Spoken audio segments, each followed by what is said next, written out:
Connor.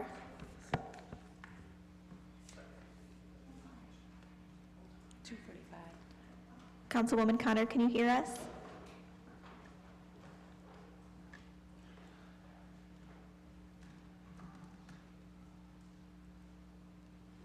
I can see that she's here. Maybe she may be still trying to connect to her audio. Mosley? Aye. Holland? Aye. Councilwoman Connor, can you hear us?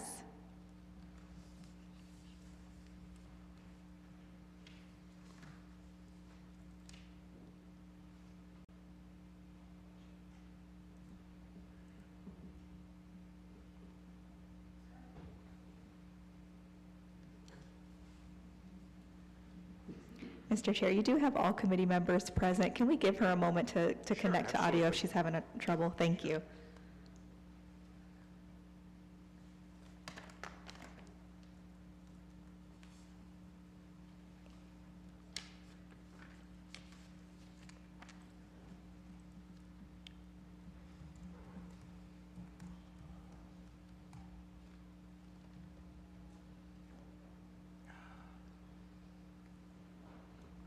Councilwoman Connor, can you hear us now? Hello? Yes, we can hear you now. Can you hear us?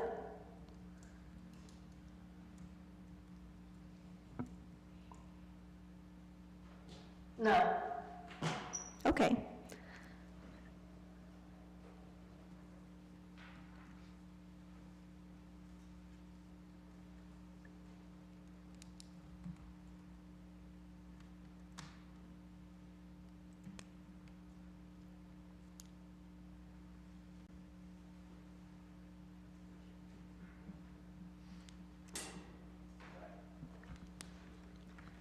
Mr. Chair, I'm going to ask her to leave the meeting and come back and see if reconnecting helps. Thank you. Okay, let me go ahead and get a motion to accept the minutes from the last meeting, if I could, please. So moved. Second. All in favor, let me know by saying aye. Aye. Opposed? Thank you. We have one resolution coming in today. This is a resolution urging local leaders to join the Power a Clean Future Ohio campaign to develop and implement climate solutions and declaring an emergency. And at this time, I would like to go to Ms. Mosley, who has sponsored this. Thank you, Chairman Freeman. I also want to thank my colleagues, Councilwoman Howland and Councilman Malik, for joining me in on this resolution. Power a Clean Future Ohio is a nonpartisan organization that works with local leaders to develop and implement proven climate solutions for their cities. They are committed to reducing carbon emissions throughout Ohio, big and small ways that help our local communities, which include investing in clean energy resources, promoting energy efficiency, and helping with advanced transportation infrastructure ideas, and of course electric charging stations. As of February of this year, Ashtabula, well, I'll say the city of Geneva in Ashtabula became the 42nd city to join Power a Clean Future Ohio. So many of the municipalities throughout the state of Ohio have joined this organization in wanting to make sure that our community is safe and clean and climate friendly. So I want to turn it over to my colleagues to give their takes as well. So Councilwoman Allen. Take just a moment here. Let the siren get. Okay, very good. Let me. Ms. Holland. Thank you, Mr. Chairman, and thank you, Councilwoman Mosley, for being the primary sponsor on this and allowing me to join you. There is so much that we have said in this room in the time that I've been on City Council about public safety. It is perhaps the most urgent issue of our time, and yet missing from the conversation throughout has been an important component of public safety, and that is sustainability and our climate future. the condition of our climate now, and the measures, the actions that must be taken immediately just to stop the damage, stop the progression towards what scientists agree is inevitable, are significant. Power Clean Future Ohio is an organization that to many of us has been on the radar, if you will, for a while. I think what is significant about this moment is that we now stand out as being one of the few cities in Ohio that has not joined this team. If you have a look at the handout that appeared in your mailboxes today, you can see that we are, in fact, the only middle to large-sized city that's not part of this. Now, what is this? What this is a resource. This is a resource that can allow us to use already our very competent, very dedicated member of the cabinet who has been looking at environmental issues. We can support her efforts. We can support and underscore our commitment as a city, all branches, to taking immediate action to stop what might not be reversible, but which we have a duty to address. Maybe not for our own selves, but for our children and our grandchildren. This is not something we have to buy. This is not something we have to sell. This is a resource and an opportunity to add to what we know, to network with other communities in our state. It's a good thing, and thank you for listening. Thank you. Mr. Malik? Thank you, Mr. Chair. I just want to rise in support of this as well. For a number of years, Power and Clean Future Ohio has been on my radar because of the work they're doing, partnering with lots of different cities across the state. I think one important thing to note is, as was mentioned by my colleagues, Akron is the only major city in Ohio that has not joined. And one of the things that the organization does is help provide additional services and support, technical support, because we know that when we talk about issues like this, oftentimes what we lack is capacity. And I am really appreciative of the work and the role that we have here in the city at the cabinet level. But the reality is that, you know, close to a decade ago, I think more than a decade ago, the city encountered the Green Print project, right, and created an environmental and sustainability strategic plan for the whole city. And that work went on for several years and then kind of dwindled, as these initiatives sometimes do, as folks moved on. And I think one of the important things is that we have a lot of sense of urgency around creating and renewing that environmental strategic plan, and this is an organization that can help us do this. The other thing is that there's a lot of great work that we are already doing in this community and in our city government around environmental sustainability, and I want to acknowledge that and note that. And even further, we have to seize a role not just to participate, but to lead in these conversations as well. And so last spring, I was seeking to get the city to join Power Clean Future Ohio, and brought folks from there up here to Akron to speak at my ward meeting and to meet with folks in the administration and the service department. And one of the things is, you know, they were really impressed with a lot of the work that we're doing, but I think it's important for us to be a part of broader and statewide conversations, and being a part of this network would help with that as well. And so very much in support of this resolution. Thank you. Any other comments, questions from any council members in the chambers or on screen? I'm sorry, Ms. Amobian, thank you. Could you talk a little bit more about it? Is it similar to other national organizations or state where they have meetings and they provide advocacy and all that kind of thing? Yeah, yes, they do. And if you look at the packet in your boxes, it has a list of all the supporters of the Power Clean Future for Ohio, and it's an array of environmental groups who support these initiatives, and especially with the work that they're doing. And we're talking about a good 4 dozen different organizations that support them. One that we all know of is Sierra Club. they're one of their biggest supporters. One of the things I do want us to know, and yes, I've talked to the chairman about us taking time to give people on this body an opportunity to read through the pamphlet and really understand what they do as an organization prior to us voting on it. I think that's very important. The report provides for how much municipalities will have additionally to spend on 10 specific impacts related to climate change, and that includes air conditioning installation for schools, electrical costs, cooling centers, road repair, drinking water treatment, storm recovery, power line maintenance, stormwater management, and evaluating roads and avoiding flooding. So I just really want us to take the opportunity to really do some research before we vote on this, if we could. Thank you. Thank you. I'll come back to Ms. Holland.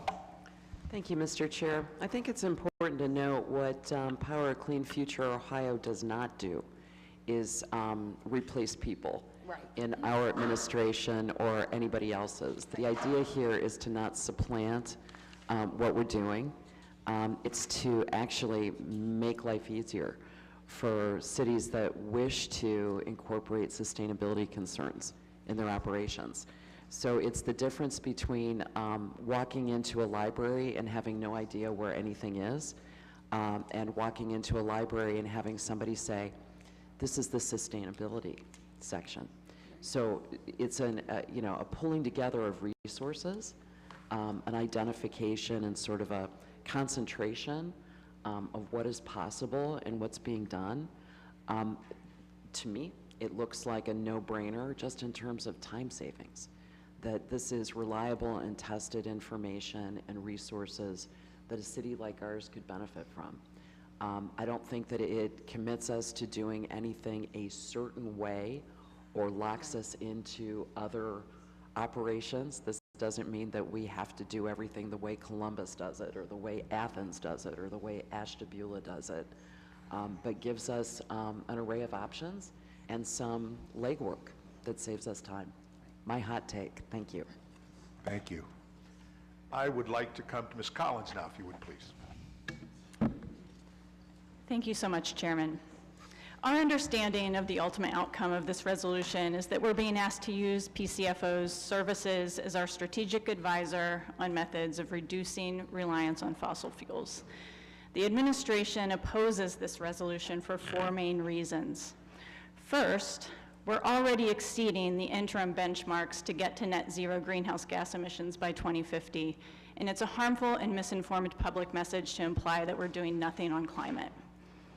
Second, our methods of getting to net zero prioritize social justice goals that have the added benefit of moving us toward climate and resilience outcomes rather than the other way around. And we understand that this is not the method adopted by PCFO. Third, Akron has proven this social justice model by securing the Reconnecting Communities grant, which was a competitive infrastructure grant. And perhaps even more importantly, the cross-departmental teams that we've formed in using this approach, combined with deliberate and thorough community engagement, is how we intend to go after other infrastructure and Inflation Reduction Act funds. And fourth, we're in the midst of developing a strategic plan for infrastructure and Inflation Reduction Act funds with the generous support of the McKnight Foundation and the Heinz Endowments, which are 2 foundations that, importantly to us, prioritize climate justice. I need to give you a little bit of context to address each of those reasons in greater depth because of the implication that we're not doing enough on sustainability and resilience. Prior to joining the city, I spent the last 18 years practicing environmental law for people impacted by pollution and working on innovative ways to secure access to environmental justice. I started working at the city around the same time that Councilman Malik submitted an op-ed to the paper stating that the city should join the effort that his college friend at PCFO was putting together for Ohio local governments. In listening to their approach and response to questions, we discovered that their approach was not in line with the climate justice model that we'd like to use in sustainability and resilience planning. And we believed it was more about marketing our relationship with them than it was helping us. In a Ward 8 meeting, a resident questioned how PCFO approached engagement with the most disadvantaged residents in the community. The PCFO representative stated that their solution is, quote, to sit at the table for the people most impacted. From a climate justice perspective, that response is incredibly problematic. Working toward climate justice is not a proxy exercise. We can't just hire someone, pro bono or not, to sit at the table as a replacement for Akron residents, many of whom are bearing the brunt of infrastructure, housing, and industry investments that impact them the most. And we know this all too well from our history with the Interbelt. The city is modeling its sustainability and resilience strategies after the community approach we've used with the Interbelt. And this, I think, is the necessary programmatic approach that we have to strive for every day if we're going to meet the challenge of a just transition from fossil fuels to carbon-free energy. So instead of council making a resolution that we as a city adopt PCFO's advocacy priorities, I'd ask that you support and help us grow an Akron-centric approach to climate justice. In the same way we've done with the Interbelt, in the same way we're doing with a public EV charging network, in the same way we're looking to pilot a new sustainable glass recycling program, and lifting up my colleague Jessica Glachowski and working to transition the Akron Waterways Renewed program into a bigger and broader city sustainability and resilience team. And finally, by taking seriously the leadership role that we've developed with the regional coalition that we're building in anticipation of applying for the climate pollution reduction grants available with the US EPA. We're doing this with the needs of Akronites who have previously been burdened by infrastructure investments at the forefront. So with social justice as our primary goal, but with full knowledge and measurement of the climate pollution reduction outcomes that result from pursuing our equity goals. You may have noticed the EV task force, which just completed its work last month, gave us an opportunity to look at where we are with our carbon emissions inventory compared to our 2005 baseline that was assessed in the Akron Green Print report. For our governmental emissions, the city's improvements to our steam plant alone have reduced our carbon emissions by 40% from our 2005 levels. For our community emissions, since all of Akron is on electricity that's 100% carbon-free, it's a 44% reduction from our 2005 carbon emissions levels. So we know that it's our transportation sector where we need to devote our attention. And we believe that our proposed, community EV charging station infrastructure program and EV car share will serve the city's equitable mobility goals and have a strong impact on carbon emissions outcomes. So you can see in our strategic pursuit, and by the way, that 40-some% is well in exceedance of the goal of 30% by 2030, which is what most of those PCFO cities are ascribing to. So in our strategic pursuit of the community EV charging infrastructure funds, you can see how we're addressing our social justice goal of increasing clean mobility opportunities for our residents, but also giving us a sense of how that investment will reduce carbon emissions. And there are other jurisdictions, including some that have subscribed to PCFO, who are reaching out to us now to learn how we're going about this process. So my concern, the administration's concern with this resolution is that you're trying to paint a picture that the city's doing nothing in this climate justice space. Yes. And it's harmful, it's divisive, it's very much untrue. And most of all, it brings down, I think, the very real city employees who work hard and bring incredible heart, dedication, effort, and passion to making the city a better place through these programs.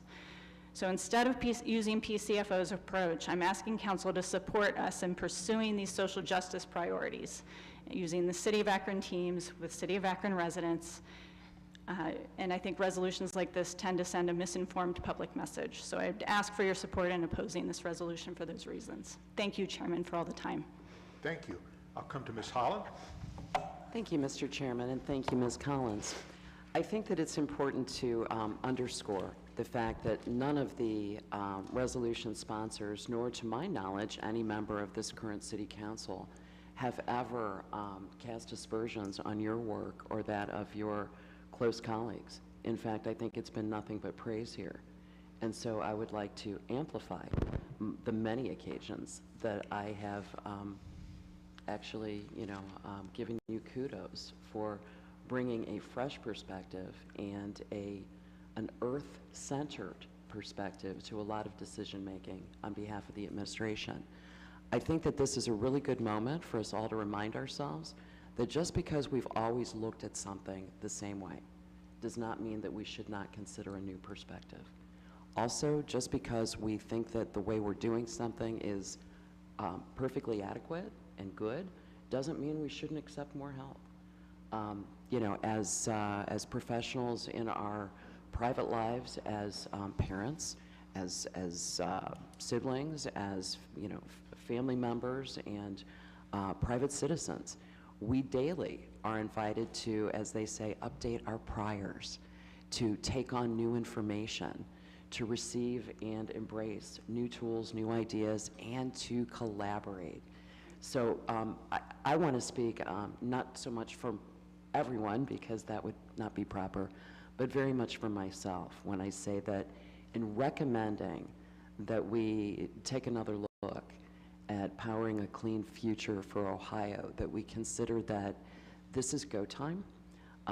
All respected scientists agree that from a climate standpoint, it may even be too late, but that everything that we can bring to bear in terms of making sustainability-based decisions and doing the best, most efficient, responsible, climate-conscious things we can as a city really must be embraced.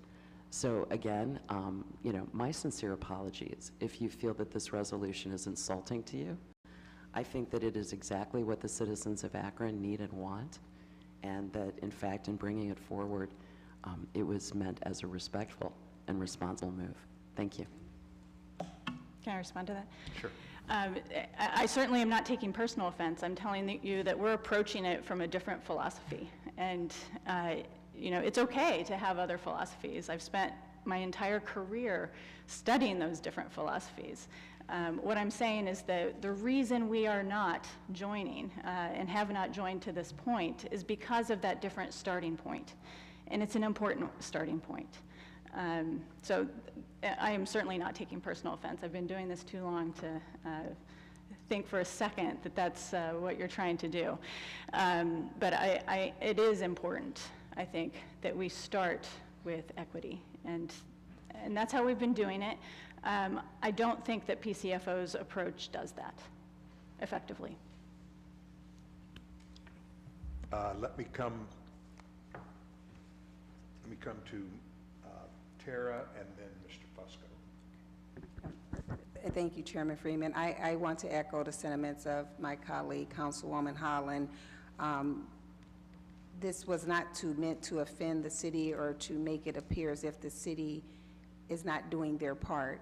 Nowhere in this resolution does it talk about or state that the city is not doing their part. In fact, in Section 1, it specifically states that that we should urge other local leaders to join. It does not have any take on the work that you've done, which has been great work. Nowhere in this resolution does it has any kind of cost to it. It's a resolution, not legislation. So I want to be clear about that.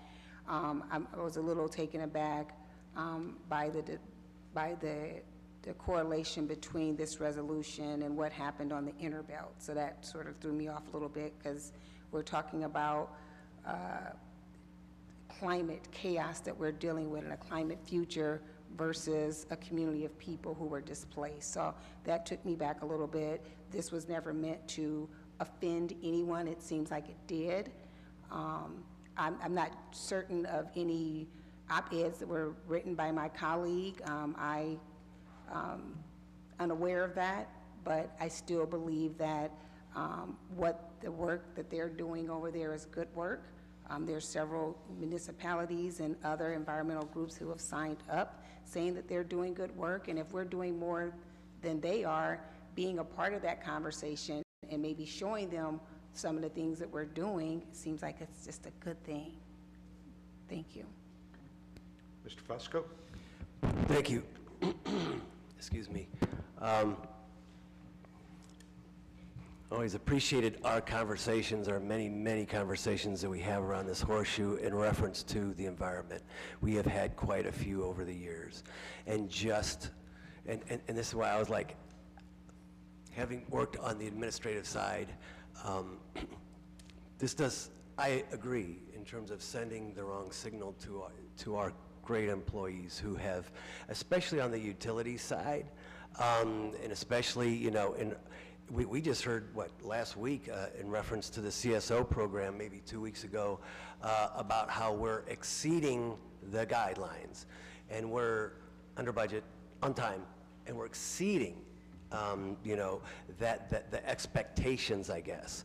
I have always viewed Akron as truly a leader whenever it comes to this, and I believe many award-winning departments whenever it comes to our utilities, to water distribution.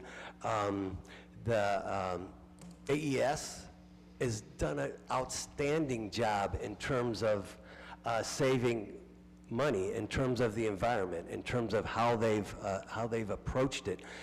To take the time to go down there and take a look at it. It's amazing what's been done.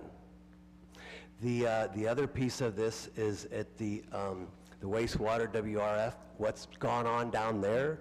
I mean, those are significant savings. I'm understanding that's $225,000 a month, and then on top of that, $400,000 a year savings because we went from, excuse me, energy savings because of the equipment that we've acquired.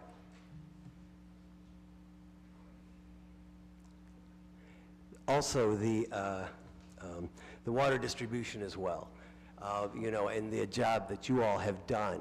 We're a leader. I would contend not only in Ohio but beyond our borders.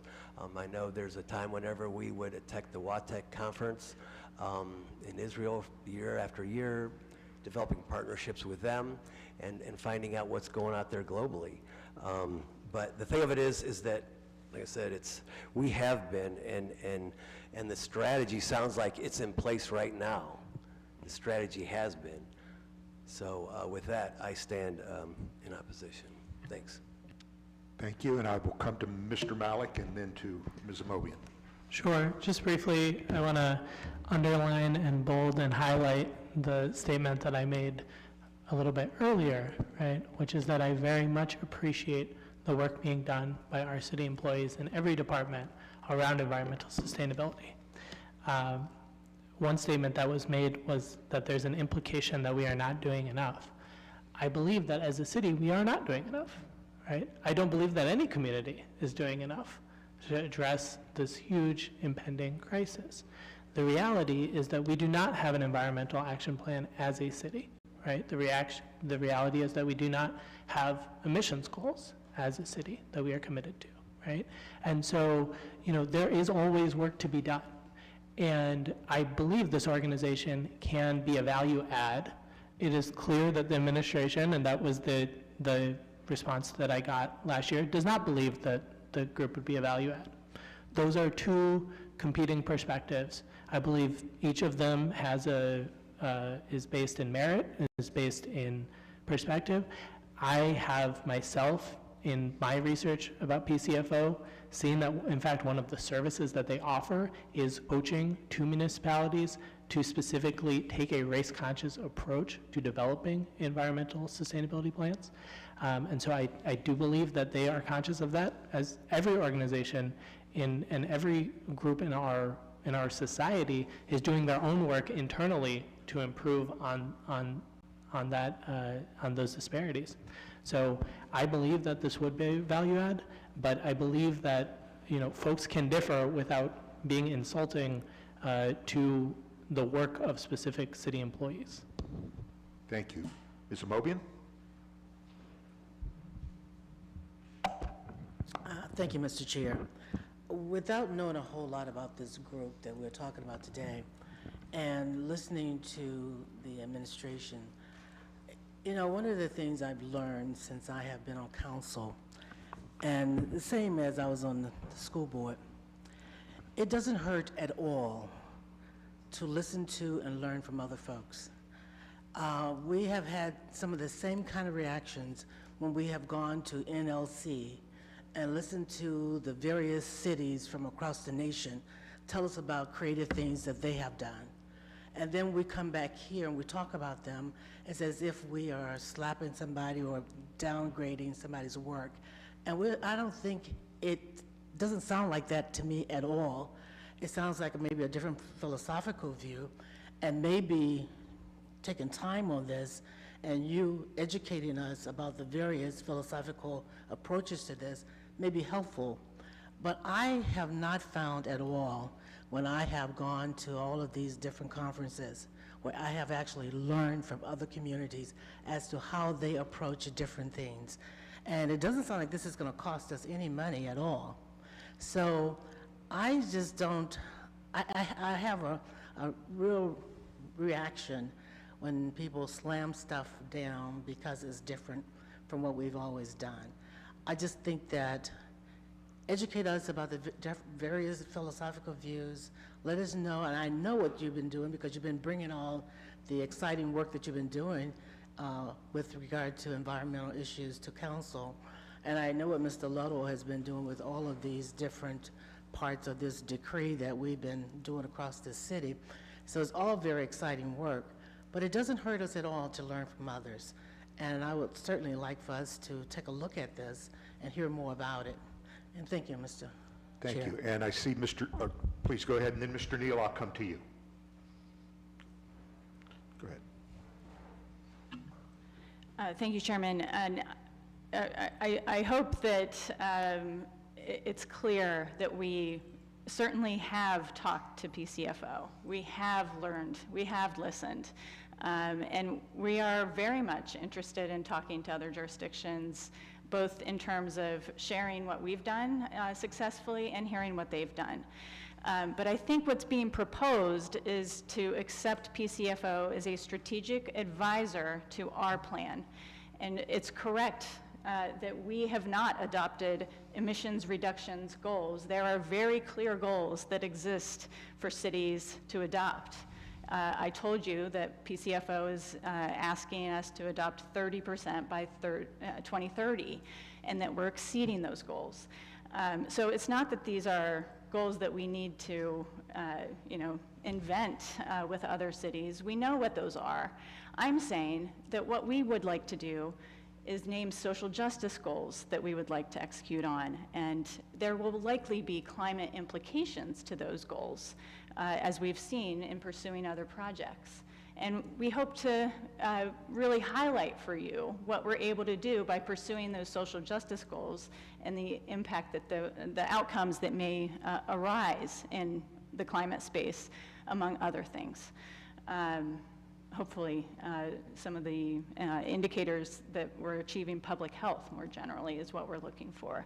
So it's not to say that we won't listen and learn. Absolutely, we want to listen and learn. We just want to start at a different place. So we do not want to use PCFO's approach in going after our goals. I'll also mention PCFO is not the only pro bono services provider in this space. And there are others who we would like to use, who focus on people first. So if you're proposing that we adopt PCFO's services because they're free, I don't think that that's a persuasive way of going about things. Let me come to Mr. Neal. Thank you, Mr. Chairman. I appreciate what's been shared. And I too, like my colleague, Mr. Mobley, want to learn more, but there was something that resonated with me that I need clarity on, because I heard the concern of having the one organization speak or be a representative for the people. I think the same concern is that we've heard from our residents, is that they have a concern for us as council, as administration, speaking for them. So this is a beautiful point for us to make sure. I want to know who's at the table from the community as we are moving forward. I hear social justice. Do we have members from Gaines as a part of this? Do we have members from Freedom Block that are part of this? From the White Pond Initiative that are part of this? Do we have representatives from Big Love? If none of those folks are at the table, we are going down the wrong path. So I'd like to know, this is a chance for all of us. Hey, when we talk about collaboration, let me bring this back up. They say if you want to go fast, go by yourself. But if you want to go far, go together. So this is a chance for us to take pause and see who's at the table. Because just as we don't want anyone outside our community speaking for us, our constituents have let us know that sometimes, with good intentions, we're going down a path and we have not allowed them to be a part of that collaborative discussion. When you collaborate, that doesn't mean you can come along with us as long as you do what we say. That means every voice is valued and we move together collectively. So maybe these folks are at the table, but if they are not, this is a beautiful opportunity for us to take pause and make sure that representation from all segments are there. Because in some parts of our community, there are more pressing issues in the environment. Folks are worried about just getting home safe at night. But it doesn't mean that the environment isn't important to them and that they don't want to have a voice, but they just have more pressing issues. So my point, I value this discussion, but I want to make sure that those folks who have come down here Monday after Monday with concerns, more specifically to my ward, Freedom Block is housed in my ward. Of course, we know about the folks that have been lobbying for White Pond. They need to be at the table. Big Love needs to be at the table. The Gaines group that has been very engaged with what's happening down there in the valley needs to be at the table. Maybe they are, I don't know, but I can tell you this, if they're not, we need to stop and make sure they are. Thank you, Mr. Neal, and I will come to Councilwoman Somerville. Thank you so much, Mr. Chair. I just wanted to applaud the team because it seems as if what you're saying is that we are really leading in this space. And so I think that's something that we should be proud of.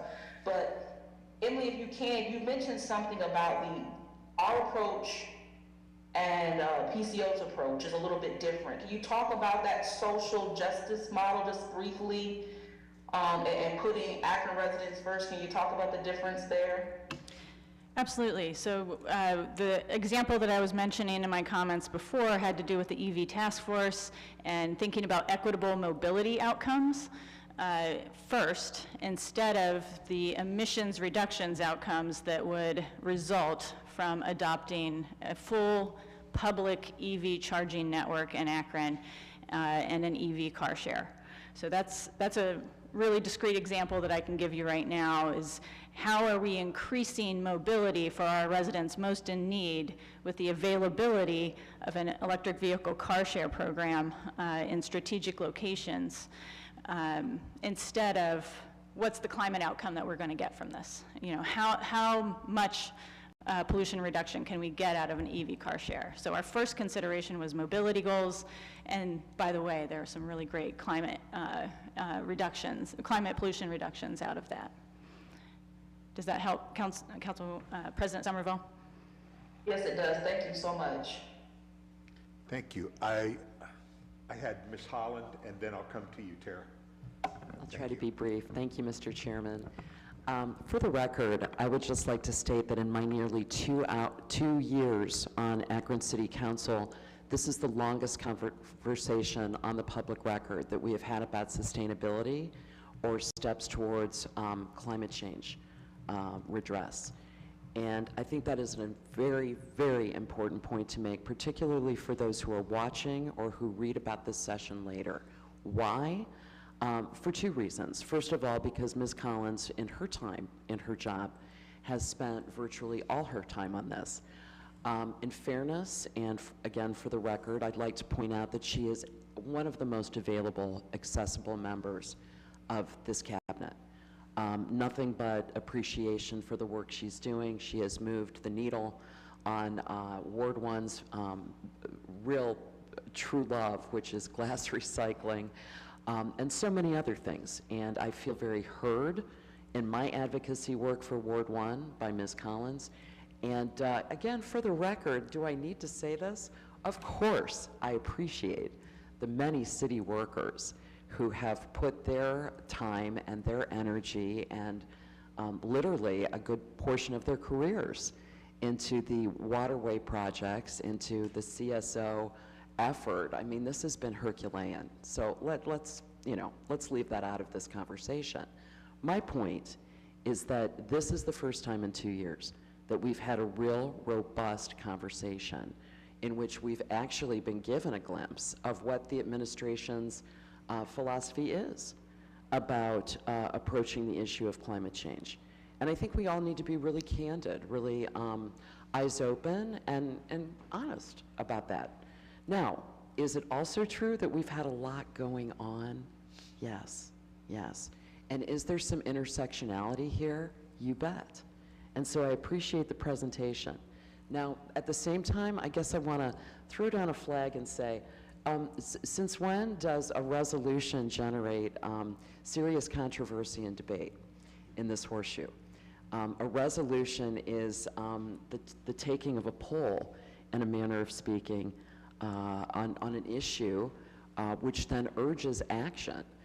There is no making the mayor's administration do or not do on this. Do I think that there is capacity and possibly some good sense in considering a city charter amendment around becoming more responsible stewards of our planet, our environment, of taking ever-increasing action around climate change? You bet I do. So, respectfully, appreciate the presentation because we hadn't had one before. Thank you. Thank you. Tara? Thank you. Just briefly, I do again request that we take time to give all of council an opportunity to do their own research, look over the website, and again, this is of no disrespect to the administration or the city workers, need to put that on the record. One of the things that I like about when I review their website is they are just a resource. They're a resource. They just launched a grant on their website that is non-competitive, there's no matching involved, that can be anywhere from $250 million to $4.6 billion for this kind of work. So if there's just another resource and an extension of the work that we're already doing, good work, and there's a funding source there that we can tap into, I don't see the harm in that. So again, I would like to make a motion for time and give my colleagues an opportunity to do their own research. Second. If there's no other conversation, we have motion for time. Did I hear a second? You did. All those in favor of time? Aye. Opposed? Okay, very good. Thank you, Ms. Collins, for coming. Thank you so much. Thank you for your work. And we are adjourned at 3:28, and in about 2 minutes is Budget and Finance next. About 2 minutes, we will commence with the Budget and Finance Committee meeting. Thank you.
Okay, it is 3:30, and I'd like to call the Budget and Finance Committee meeting to order. Roll call, please. Freeman. Here. Amobian. Here. Malik. Aye. Baylor. Aye. And Lombardo. Aye. All committee members are present. Very good. And if we could have a motion to accept the minutes from our last meeting. So moved. Second. All in favor? Aye. Opposed? Okay, thank you. We, first of all, thank you to everyone. We had a really, I think, a very respectable turnout for our budget hearings, operating budget hearings last week. So it's always an education, and it is always a time of discovery. We have had, and we invited questions regarding anything on the budget. I have received a few items this week. I know, Mr. Fricker, you were carbon copied as well on those items. So I'd like to start with you, Mr. Fricker, and then we'll come to our comments here, if that would be okay with everyone. Yes, so thank you, Mr. Chairman. So yes, we have received... Are you on your mic? Yes, I believe I am. Okay. Yeah. My ears. Okay. Yeah, so we have received a few emails. We've compiled most of the information requested last week at council. I think they're pulling a few more things. We should have that posted later this afternoon. It will be published in the SharePoint site where we've been posting all of the other documents. Okay. Okay, one of the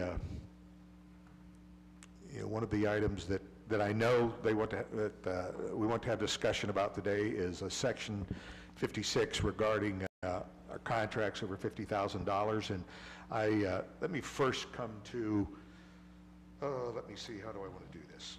Let me first come to Mr. Mao, because I had received something from you, if you'd like to initiate. Sure. Thank you, Mr. Chair. As we discussed on Thursday at committee meeting, obviously, there is not kind of a very significant formal process for offering amendments. So I sent an email with proposed changes to the budget to Chairman Freeman and to Mr. Fricker, and CC'd the other two members of council leadership. And so the four things, well, I included three things, but I'm going to include one more here that I saw as helpful suggestions. Were first, removing the Section 56 language. Over on Friday, on Thursday and Friday, I requested looking at the 2021 contracts for special services, and Mr. Fricker graciously provided those on Friday, and those are available on the SharePoint and on our agenda to go. And the reality is that there are a number of multi-million-dollar contracts that are approved each year by the administration without council scrutiny, right? And we are, as a body, through that language in Section 56, blanketly authorizing a category of contracts of which there is not significant definition as to what constitutes that category, right? There is no city policy that says what constitutes personal services or special services. And, that is a tremendous amount of discretion to grant effectively in deciding which services contracts will come before council and which won't. And I think all things being equal, it sounds like we should have it scrutiny over those individual contracts above $50,000. The conversations I've had with folks in the community over the last week since the discussions we've had have only solidified my belief that that's important for transparency, for trust in government. I mean, the reality is, I don't believe that there are, nefarious things going on, but I think that it is not, I think it's not advisable of council to forego its charter-given responsibility to authorize individual contracts. I'm not saying that what we're doing is not legal. I'm saying it's not advisable, not the right thing to do. There were two other things. We've spoken about offering money for technology upgrades for our housing inspectors so that they are able to use tablets. I think that will improve the efficiency of how they conduct housing inspections. I know that AMHA has made that conversion. I know that Cleveland Housing has made that conversion. I think it is one thing we identified in our housing focus groups with the community. And then additionally, we had a conversation, obviously, with Mr. Luddle during the service portion of the budget hearing about technology upgrades for snow and ice removal. And then finally, I neglected to include it in my email, but I want to apologize to my colleague, Councilwoman Holland, for that. But I do think it's also important that we include some amount of money in our budget for medical debt relief. I think that if we're able to allocate $500,000 towards that from the city side, we could then go to other entities, particularly the county, and say, look, we have made a commitment. Can you make a matching commitment, as they did in Lucas County, and come up with $1 million figure that would then be something that could leverage over $100 million in debt forgiveness. So those were the 4 things that I was suggesting as part of this budget process. Thank you. Sorry, could I make one more comment? Just briefly. Let me see. Please, go ahead. Just briefly, we've had a lot of discussions around Section 56, and, I want to engage in this discussion with all of you across the horseshoe in a way that's very direct and authentic. And I really, as we engage in this discussion, I really would love to hear what the specific rationales are for having contracts that do not go through council scrutiny before they're approved, and I really would love to hear what those rationales are, whether it's things that need to happen on an emergency basis or other things. But, the charter is very clear that contracts above $50,000 should be approved by council, and I would like to hear a stronger rationale for why that should not be the case, or why that has not been the case for a number of decades. Mr. Fricker, would you like to respond? Okay, so let me address the appropriation number requests first. So the 2 requests regarding the technology upgrades. So for both for the housing department and for our snow and ice vehicles, the kind of the barrier to doing those really is not with the appropriations as much as it is just our IT department trying to come up with what the solution would actually be. So I know I talked with Darren Rosnick this afternoon.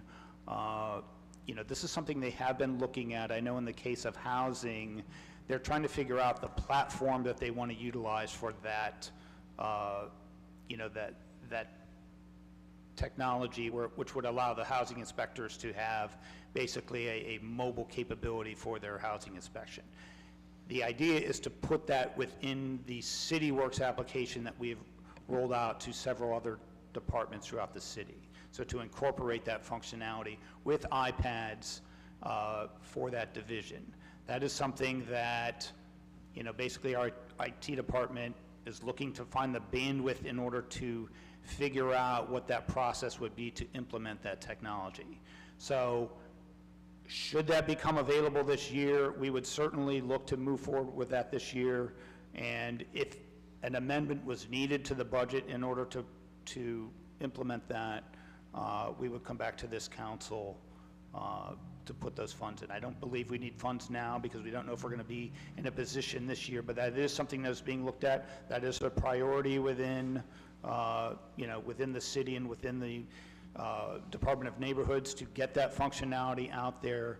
It's just we're trying to figure out what the platform would be in order to do that.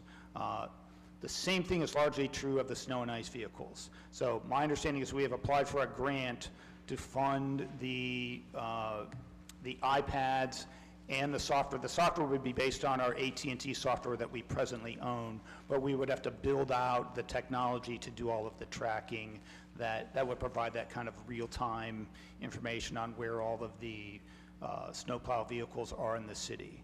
So again,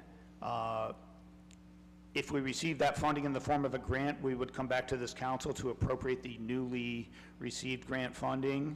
If we do not, I think that's something that probably, most of that would fall within the street cleaning budget. There probably is capacity to do that within the street cleaning budget, so we would look to fund it there. Does, I know these are Mr. Malik's questions. Does IT, do they have the manpower to put this together right now? They have a zillion projects going on. That is That's what I'm something aware that of from- we do think we can get to sometime this year, but, whether or not we would be in a position to move forward before the end of the year, I don't know. Yeah, 'cause the We hope so. presentation- And we would certainly fund it if we are in that position, because we know that that is something that not only the citizens want, this council wants, the administration wants, everyone wants that. That's a great piece of technology in both those applications, and we think, we would certainly fund that, but it's just a matter of bandwidth to come up with the time to figure out what that implementation would look like. Yeah. Their presentation was a bit staggering last week when we saw everything that they're doing. What's the grant that's been applied for? How much is that? What is it? So my understanding, it would probably be in the neighborhood of $150,000. Okay. Was enough to fund over 100 vehicle locator, iPads, and the platform to design what it would, Who's that through? the software that it would run on. Who's the grant? Who are we applying to for that? That I don't know. I talked to Mr. Hall today. I was actually talking, he was in Arizona, and he was on the top of a mountain, and we kind of got cut off. So I was asking these questions, but he kind of gave me the update on, because I wanted to know, where are we with, because again, we did talk about budgeting that last year. It was actually there was some form of that in last year's budget. We ended up not doing it because, again, we weren't finalized on a platform or what the software would look like, so we're still kind of working through that. Okay, thank you. Coming back to section 56, I think, Mr. Malik, you asked for just a clear understanding of contracts and... I think the question is, what is the value to the city as an institution for there to be contracts that do not go through council review that are above $50,000? Because we know what we lose the opportunity to scrutinize each of those contracts on an individual basis. Certainly, I want to be very clear, the contracts and the piece of the contracts are available for public scrutiny. I think it would be good if there was some kind of process for things to be posted and more publicly available, but they are available. They are public contracts and public records. I understand that. But we do lose the opportunity to directly scrutinize them. That's why we're having these kinds of itty-bitty discussions about specific contracts, right? Because this, in the absence of specific scrutiny, this is our opportunity to scrutinize this whole bucket of stuff. And again, I would like to understand the value and the specific rationales for why that needs to take place. Okay, so Councilman Mel. So I know that, one of the things you just mentioned is that you want to have a kind of a dialogue regarding this entire process, this Section 56. So I think we also would like to have a dialogue. We don't want to do it in the context of having 1 week to pass this budget and having this conversation now when we have 1 week to pass our budget so that we can keep the city open and running our city operations. What we would like to see if council would be agreeable to is to set up some type of process that would come later this year where members of the administration, members of council would sit down, go through all of this stuff. I can tell you that I know that the controversial part of this language is the language on top, where it talks about authorizing the procurement of professional services. There's some language down on the bottom that we cannot remove because it simply authorizes me to pay checks and pay our vendors. So that language needs to remain within this ordinance. There's also some questions about the hospitality items and things like that, that also we would like to talk through. So again, I think we would like to set up some type of process that is independent from this budget that we can discuss and figure out. We are open to modifying the language of Section 56, but we don't want to do it in the context of trying to get this done within the next week when we're trying to pass our budget before the end of this month. The administration will commit to not, or to bringing any contract over $50,000 to this council until that committee is met and we figure out what the language for Section 56 should be.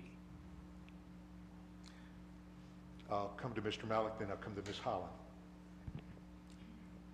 Would the administration be open to removing the language, that clause around personal and special services in this budget? Not at this time. Okay. What is the difference there if there's a commitment not to, bring those contracts, bring those contracts before council before this process moves forward? What is the objection to removing that language? Again, I go back to what is the value of that language? I think me educating myself and trying to figure out where some of those pitfalls might be. Again, I'm 1 week into this consideration, trying to work through all of this.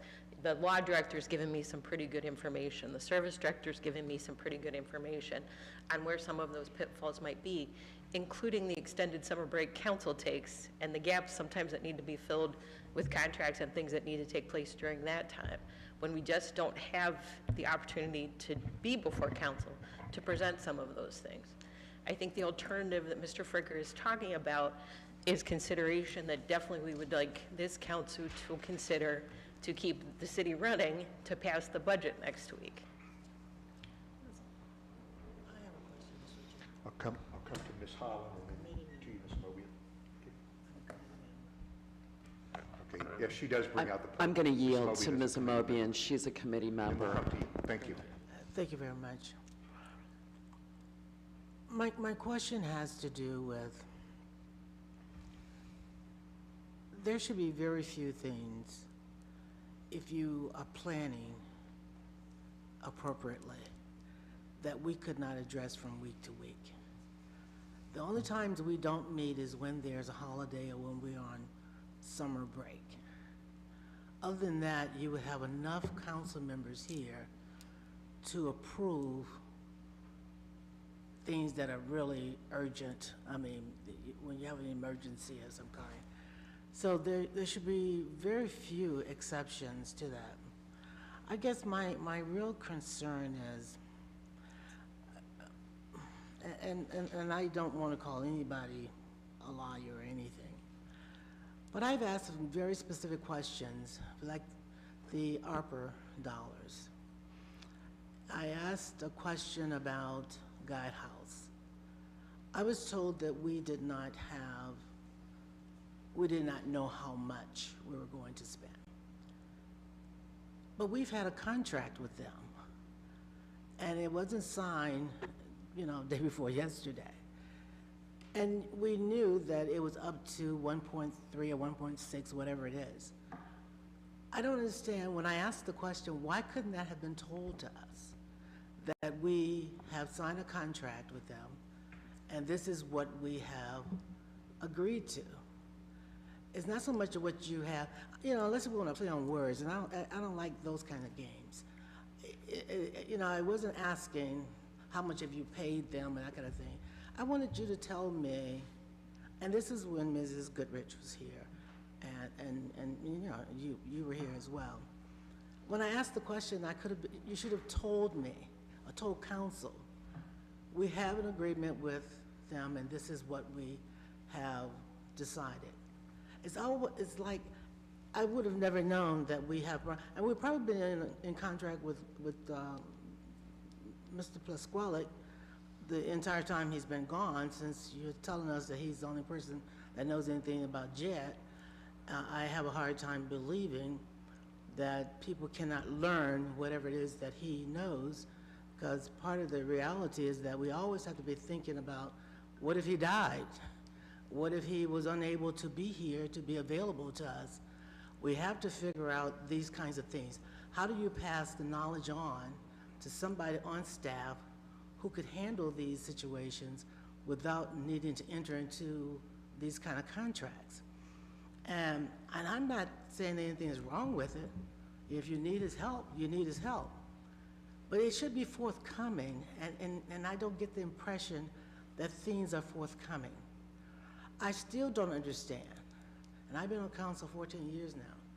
I don't understand the arrangement we have with the guy that's running our soccer fields on Copley Road. That sounds so convoluted to me, and it borders on being, you know, kind of, you know, shady. And nobody could clearly state what he is doing and why he's able to collect dollars and what the arrangements were when we signed that agreement. And I think the only thing we're asking is that even if we could help prioritize those things, because I'm here to tell you that I was disappointed that home repairs were not put at the top of our agenda with these ARPA dollars. Because I really am still not satisfied with the slowness of that. You know, we have more people that are living in their own homes and want to die in their own homes and cannot afford these new homes.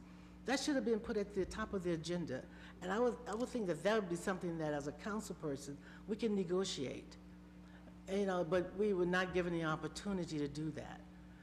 So what I'm saying to you is that I'm having a hard time understanding what would be the holdup if we did not give you carte blanche to do these contracts without coming before us before you sign them. I can't believe that we don't meet frequently enough that we can't give you the approval.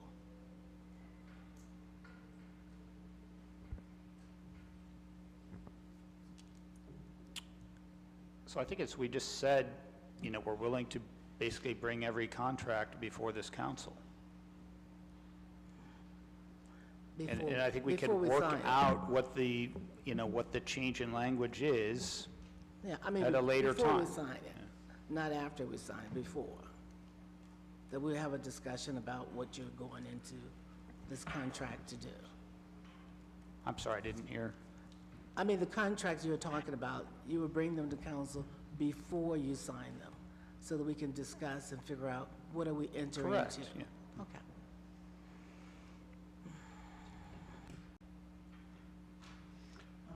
Yeah, and I appreciate commitments that are being made. I would hope that we would not affect passage of this, and that we would indeed, you know, trust the words that we've heard here. And obviously, you've heard there's concerns from council members about seeing contracts. I really would implore each and every one of us to trust a word that's been told to us today, that we could get this budget passed next week, but I think immediately it will be an item that we will not want to lag or linger for a week or 2 or 3 weeks or a month or 2 months, that would probably be our next order of business. That has to be passed by the, what, 31st? Correct, yes. The Yeah. 31st, okay. Yeah, correct. Ms. Holland? Thank you, Mr. Chair. I'm going to stand while talking in lieu of a 7th inning stretch. I wanted to share a little bit of, you know, historical context for those who were unable to be here for all the hearings last week. So in about 1920, the city of Akron made a decision to become a charter model city. This was a bold move, and Akron still is a standout in the state of Ohio as a charter government.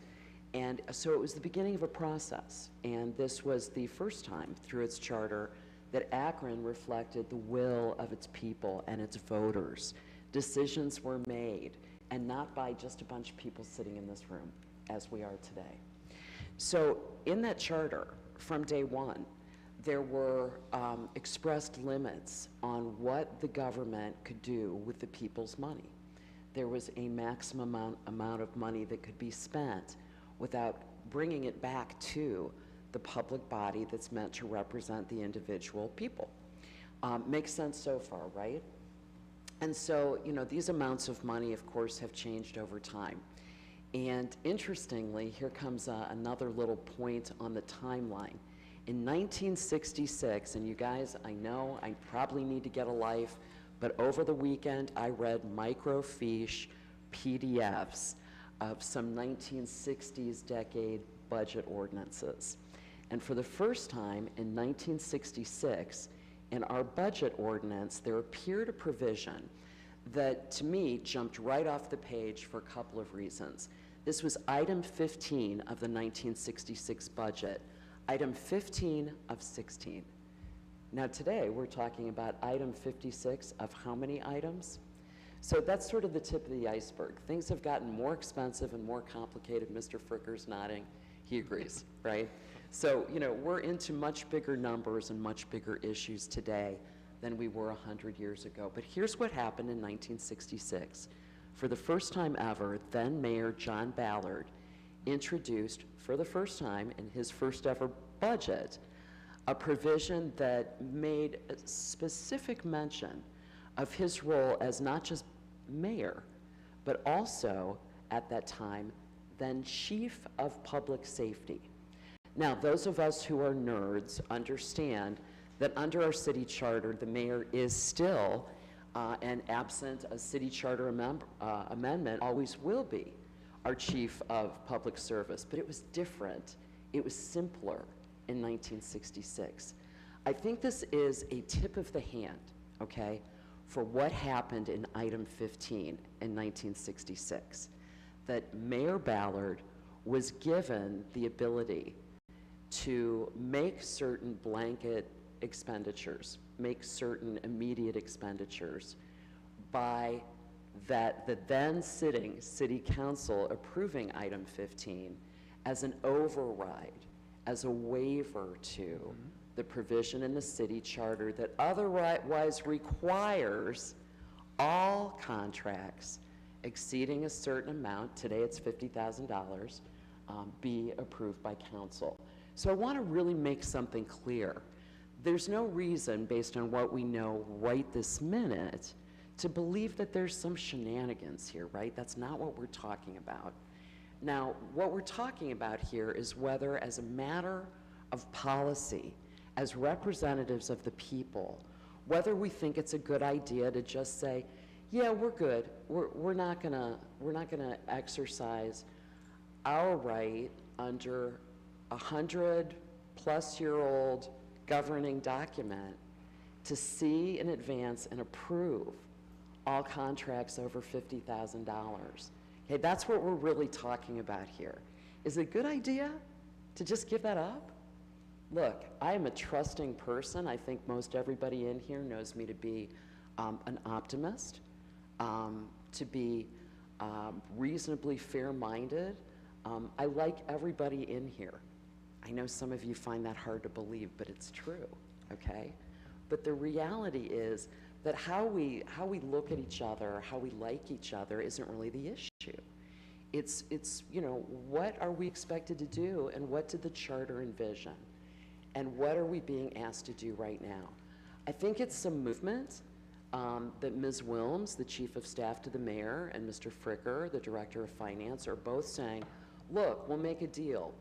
We won't do any more of these without your viewing. But I think then if that's your position, why don't we modify or remove item 56? Thank you.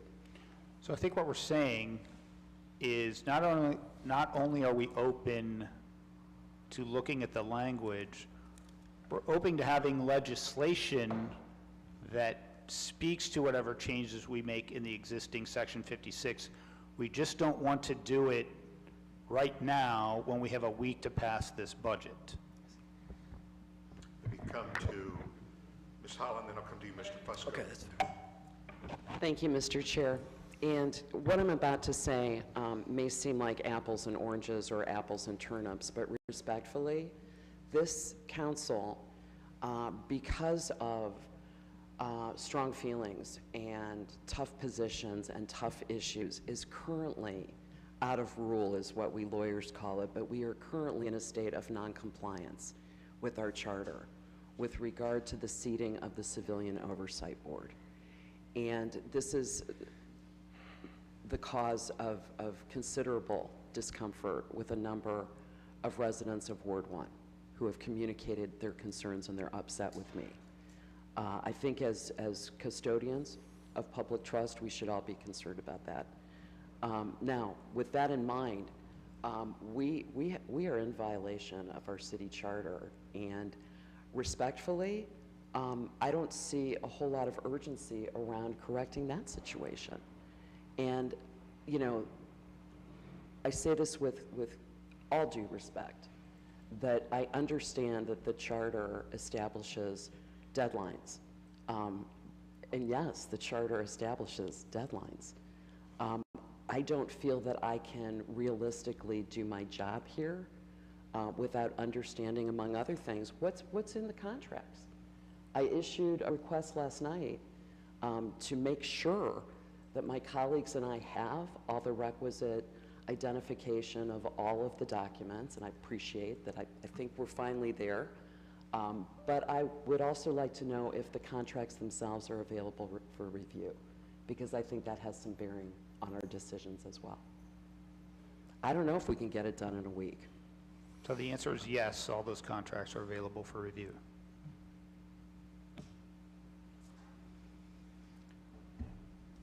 There was some question about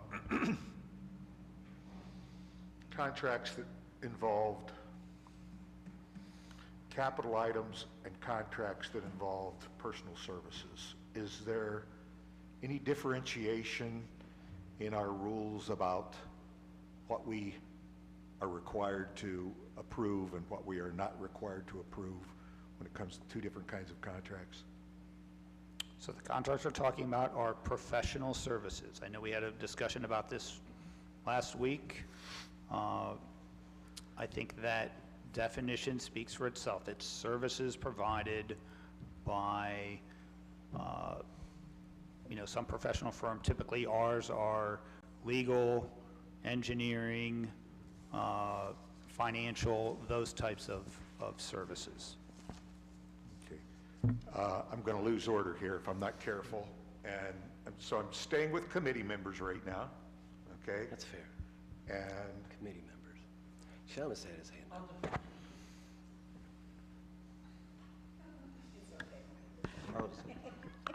Mostly.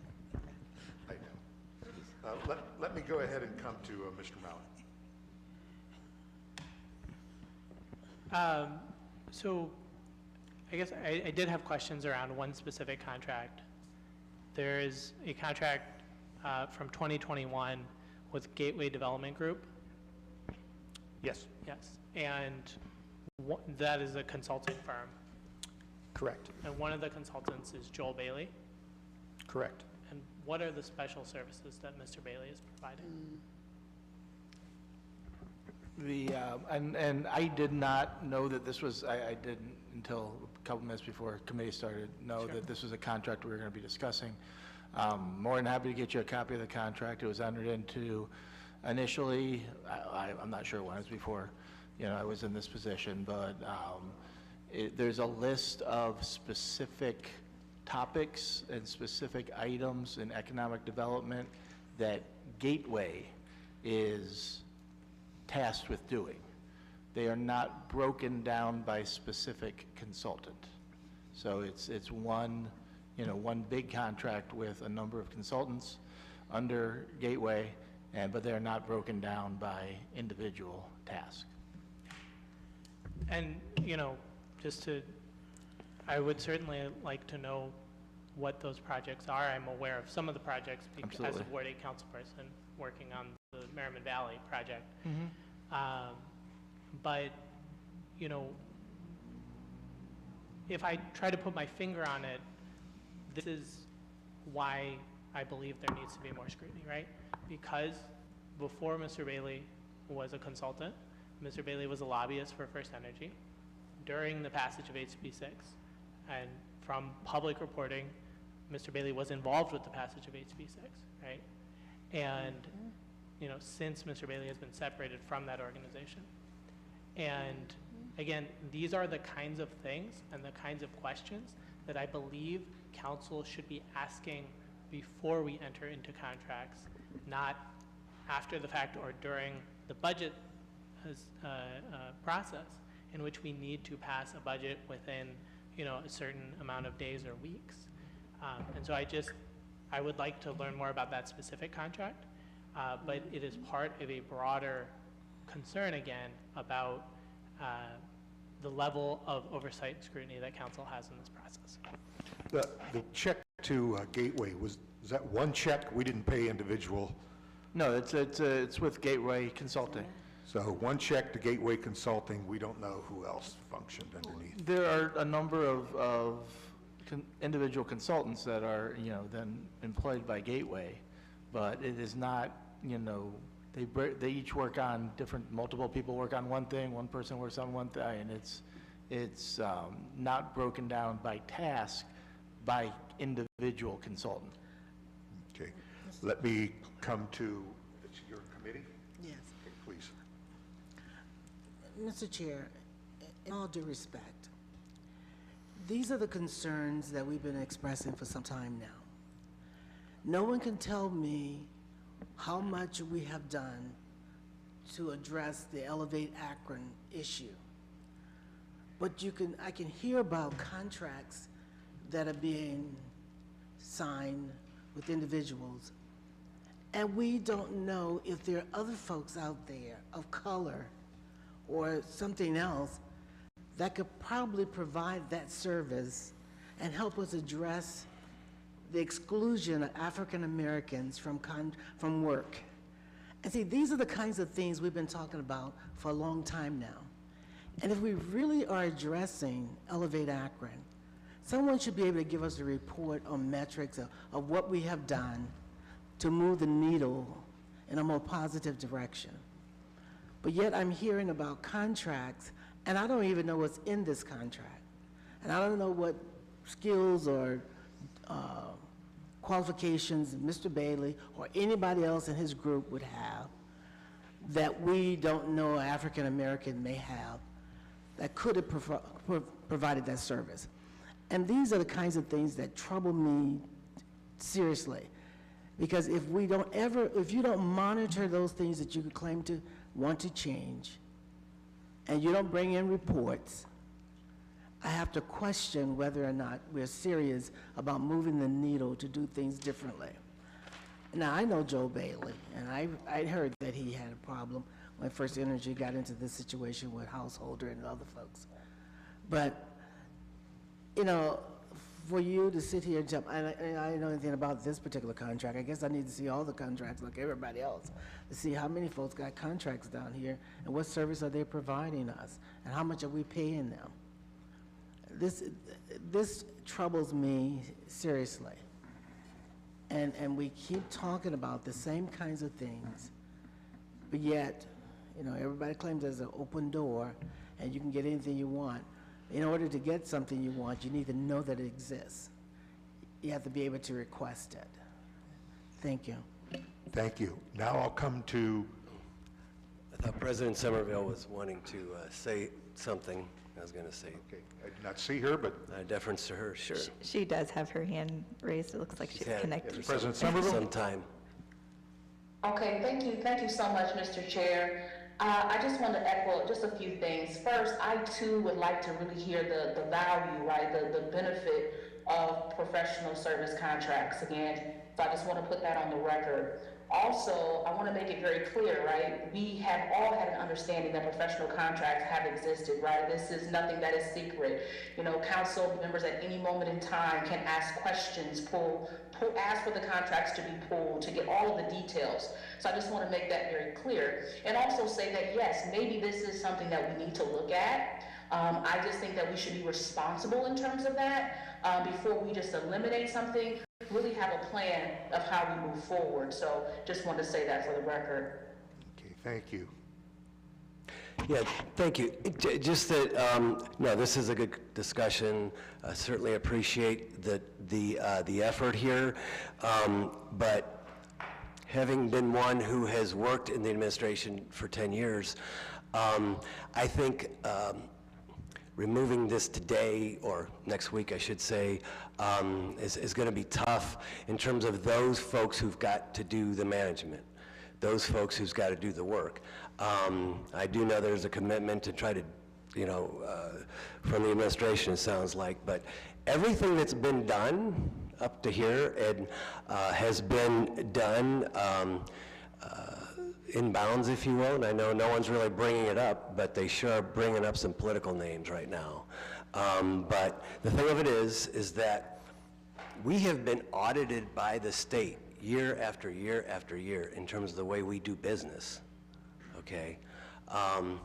But to look at this and try to figure out the best way to go forward, I think for all of us to learn the exact way this works and then what's the most the best way so managers can manage, legislators can legislate, I think is something to consider as opposed to, just pulling this out on Monday. That's just to together go down this, go through this journey to figure out exactly, so that everyone's educated in terms of exactly how this works. Some things go to budget, to the Board of Control, thank you. Board of Control, some things we've voted on these type of things with regards to whenever there's emergency situations. We vote on those. But in terms of the, and there's specific rules under, for those of us that like to read rules and such, is section 153.69 of the ORC that outlines professional services and what should be done, how that's handled. Okay, and that's what everyone has followed, those rules in terms of the personal services contracts, from what I understand. But I think we all need to educate ourselves and kind of go a little bit slower so that we can understand everything and then legislate appropriately so that everyone can understand fully exactly what the implications are going to, the implications are going to be. Excuse me, a little dry. But that would be my recommendation. Thanks. Okay. I had promised Miss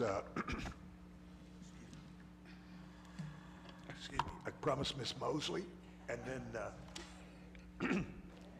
we'll come to Miss Holland, and then Linda, did I see your hand? Yeah. We appreciate the willingness to want to address this. But line item 56, however, to be allowed to stay in the budget for us as an elected body is problematic, not just for us, but for the residents who are voicing concerns. And yes, I agree that we can request contracts if we want to look at them, but we can't request a contract if we do not know that it exists.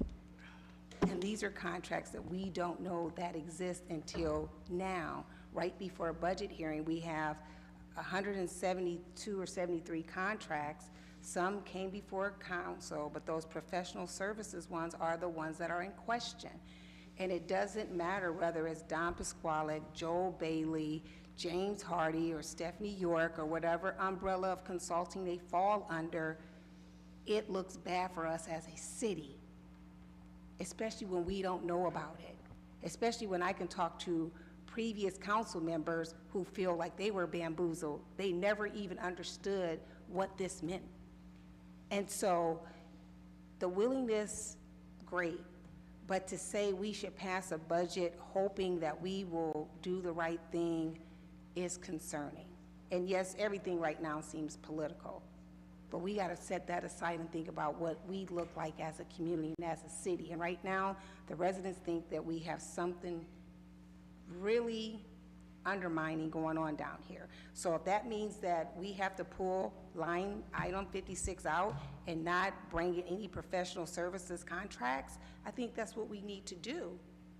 I mean, bring those contracts to us. No one is saying that we wouldn't approve a contract from Don Pasquale. We understand he knows Jed. But we need to know about it, so then we're not out here in defense of things we didn't even know about. So I respectfully still will stand on the notion, I am not on this committee, I can't make any motions for anything, but I truly believe that line item 56 is problematic for us as a city, regardless of who the mayor is, regardless if Steve decides to retire tomorrow. It is problematic for us as a community. This is the #1 question that we are being asked out here in the community right now. Everyone wants to know what is going on with these contracts. And how do we even answer them when most of them we didn't even know about until budget hearings were about to start? So again, I just think that it's a problem, and I think we need to remove it. And if that means that we have to bring a stack of contracts in that need to be approved, over $50,000 for professional services, then we should do that. But to say that we should vote on a budget and then come back and address it at a later date, that's a problem. That's a problem. Thank you. I'll come to Ms. Holland. Thank you, Mr. Chair. So, in 1920, we adopt this charter form of government, and in 2020, a charter review commission convened. And what happened then was that the threshold for council approval of contracts, and by the way, there's no slicing and dicing here. We can talk all day long about whether we need approval for a legal services contract or a financial services contract. Doesn't matter, okay? Section 95 of the charter covers what it is we're talking about here. And I'm with whomever it was who said, I'm not here to debate whether former Mayor Pliskwellic is the Jedi. I'm not, it's just not really the issue. The issue is transparency. And over and over and over again, everybody who's sitting here and who's watching has been in the same meetings I've been in, where the citizens of Akron want more information these days, not less, more. So in 2020, what happened with the Charter Review Commission is that they didn't get rid of Section 95, which requires council approval of service contracts over a threshold amount. They kept it, okay? They went through the whole city charter, and they kept Section 1985, or Section 95. And what they did was they raised the amount, okay, from $25,000 to $50,000. But it stayed in there because the decision was made, and I'm telling you, they spent more than the couple of weeks that we're giving to this budget process.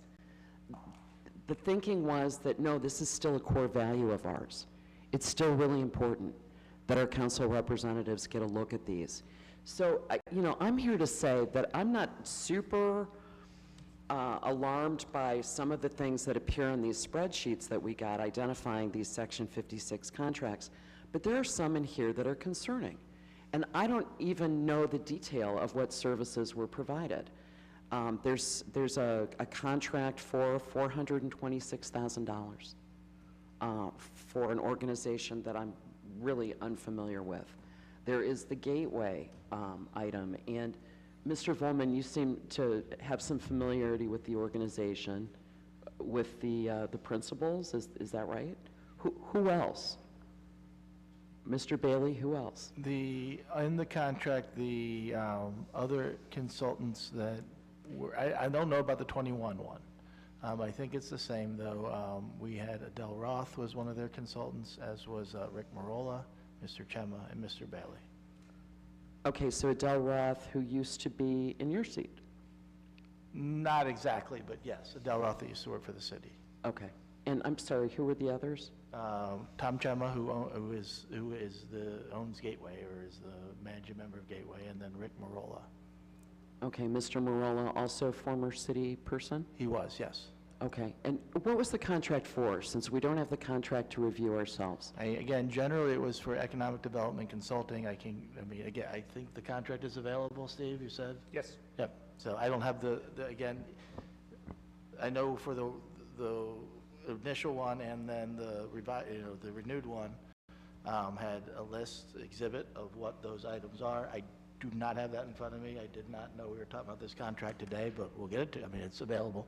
Okay, great. Well, I think everybody'd like to see it, I'm assuming. Yep. That's the 2021 and 2022? There were two? No, I was just getting attention to have a turn. Okay, and I'm almost done. I'm almost done, I promise. So this is my point. We don't even know what these are for. And I think when we start getting into big numbers that approach $500,000, I have to tell you that $500,000 would be really great seed money for the medical debt relief program. But not just that one, a whole lot of other ones too. So as hard as I'm trying right now to stay out of a value judgment about whether the money was well spent, it's hard not to, right? And I think that that was the purpose of Chapter 95 in the city charter, is that it wasn't so much like, don't get into agreements with certain people. That's not what it was about. It was more like, when we start getting into real money, we should all really take our time and talk about it openly. Because something or someone that I might really feel strongly about might meet with some, fair opposition from someone else. So there should be an opportunity for debate. There should be an opportunity to say, yeah, but what about this? The small dollar items, that was thought of by the charter commissions that have convened over the past 100 years. And that's all I've got. Thanks. I definitely appreciate the history lesson because I've been trying to educate myself on this as well and trying to learn what other jurisdictions have done. But to hear from you that charter review has taken place, that council has voted on this Section 56 for more than 6 decades and has approved it, we are asking for an opportunity to take a beat, take a look, have conversations to determine what might be better, best, or needed for Akron to go forward. But I can't jam it in 6 days before a budget has to be approved and the city continues to function. I'm asking for that consideration. Let's say and I'll come to you in just a moment. Obviously I'm an advocate of let's get the budget passed, but I think everybody would like to have a look at what we're talking about here with Mr. Bailey or whatever. And I know it is public record, but as it has been said, sometimes those things happen. We don't go out and look. So that would probably be my first request, is that we could see that. And anything that I'm saying in interest of getting the budget passed. And I hope that I hope we don't use 56 to hold the budget captive. But obviously, this is not going away, and we get the budget passed. I hope that nobody, and I don't think that anybody on your side is going to say, man, we dodged that one. This is not going away, okay? We're going to continue to have these conversations. And you have our commitment. Mr. Malik? Sure. So I just want to underline my understanding of the situation. So there are a number of us on council who would like the language, the specific clause in Section 56 around personal services to be removed, right? The administration is willing to make a commitment that that language not be relied upon until we have discussions amongst council and the administration, right? If we pass this budget as is with that language in there, then we can rely on that process. But if we do not come to some kind of consensus, then in the absence of that language is still operative, and those contracts can be agreed to without scrutiny from council. I don't feel comfortable with that. I don't feel like that is me exercising the appropriate oversight that my constituents elected me to, right? That's my personal opinion. We're all on this council welcome to our own personal opinions about that, right? I would be comfortable with passing the legislation without that clause and then engaging in that dialogue, and in the interim, the contracts coming before council as has been proposed. But I just want to, again, put my finger on what I think the difference of opinion is between my position and the position of the administration. Thank you. And please, I'll ask all council members, I apologize if I get out of order. I'm having a hard time keeping. I do see, I'm going to come to Ms. Amobian and then Russ, Mr. Neal, I'll come to you then, okay? What's the worst thing that could happen if you took this out of the budget and anything related to that? What is the worst thing that could happen? I know we'll be out of compliance that until the 31st, but what is the worst that could happen if you took this out anything that's connected to it, if you could get information to us before the 31st. So Because, next Monday is the 27th, so you still have 4 more days before we have to officially, legally pass the budget. I know Madam President doesn't want to call a special meeting, but, that may be necessary, but go ahead. So one, I think, first of all, we have to have a discussion about specifically what gets taken out. As I said, I think there's some language at the bottom that, should remain in this ordinance. It basically allows me to Pay the bills. to pay our vendors, our suppliers. That I understand. So I want that. I also want to have some discussions around, there's some clauses in here about the employee recognition programs, and the expenditures for hospitality, which likely those would be under the limit, but I know we do things like, we have the Mayor Citizens Institute. Okay. We purchase food for that. So that was one of the items that language is in there because our auditors, found that we did not have any authorizing language for that. So that's why that language ended up in this section 56, is because we were making those types of expenditures. And again, those are small dollars, but they're still, their advice was that we put that in our budget ordinance. So, and therefore we did that. Okay. After being down here all these years, I do feel the way I've heard my colleagues express. I would like for us to deal with that before you ask us to pass the budget. I realize what you're saying, Gert, that you need some time to process, but you're asking us I think what we're asking for is for council and the administration to work together, not in the next week, but to take a little bit of time to do it in a thoughtful way and come up with what the new language should be. Just not to, what's being proposed here is just to simply remove it.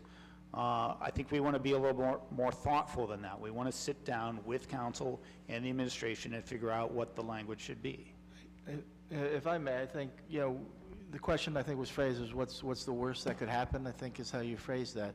I think to me, that's a big concern, is we've been doing this a certain way for 66, I think, or 56, 66 years.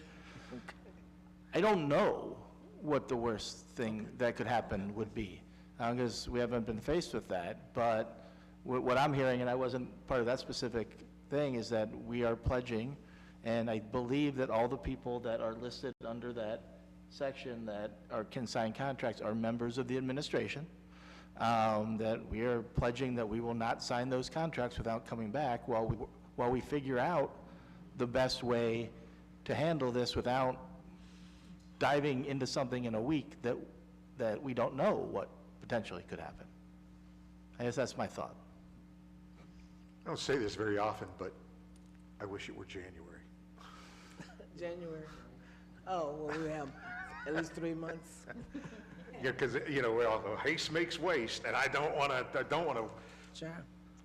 I was kind of wishing it was April. Was that going to Mr. Neal next? Yeah, you Okay. promised Mr. Neal. Mr. Neal. Thank you, Mr. Chairman. I appreciate the conversation that's been taking place. But this goes back to when I talk about collaboration. Folks, I just have to be honest. The administration loves to collaborate as long as we do it their way. We are asking for something that we have all authority to already do. We approve the budget. It is a part of the legislative process.